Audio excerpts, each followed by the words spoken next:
बिहार विधान परिषद चुनाव 18 जून को। जून में 9 सदस्यों का कार्यकाल खत्म होगा। 1 से 8 जून तक नामांकन दाखिल करना होगा।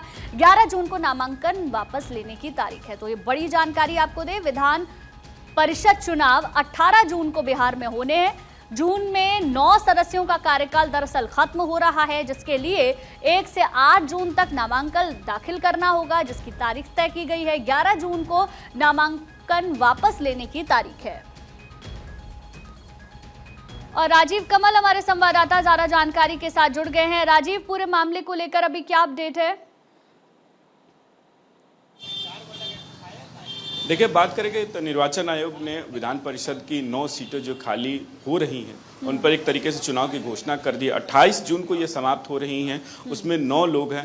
पहले ही 2 सीटें जो एक तरीके से कह लें कि भगवान सिंह कुशवाहा और मुख्यमंत्री सम्राट चौधरी ने पहले ही इस्तीफा दे दिया था 16 नवंबर 2025 को। उसके बाद इन जो 7 नामे हैं उनके जो कार्यकाल हैं वो समाप्त हो रहे हैं। उसमें नाम अगर बात करें, कुमुद वर्मा है, प्रोफेसर गुलाम गौस है, मोहम्मद फारूक हैं, भीम सहनी है, भगवान उसमें हैं, और ये जो नाम है जो इनका कार्यकाल समाप्त हो रहा है। एक सीट जो है नीतीश कुमार, जिन्होंने विधान परिषद से इस्तीफा दे दिया है, वो राज्यसभा के मेंबर बन चुके हैं, उनका भी एक तरीके से इसमें उपचुनाव होना है। तो उनके कहा जा रहा है कि उनके बेटे जो है निशांत कुमार इस पर चुनाव लड़ सकते हैं, क्योंकि वो मंत्री बन चुके हैं। तो कहीं एक सीट जो है उनको कहीं ना कहीं सदस्यता लेनी पड़ेगी, या तो विधान सभा की या तो विधान परिषद की। तो कहा जा रहा है कि विधान परिषद के उनके हो सकता है कि वो सीटों से लड़ेंगे। तो 10 सीटों पर एक तरीके से चुनाव है, एक सीट उपचुनाव होने वाला है। अगर वहीं बात करें तो रालोसपा की वो भी एक सीटों की डिमांड करे, क्योंकि उनके बेटे हैं जो उनके कल मंत्री बने हुए हैं, तो वो भी एक सीटों की डिमांड कर रहे हैं। तो बीजेपी 3 सीटों पर,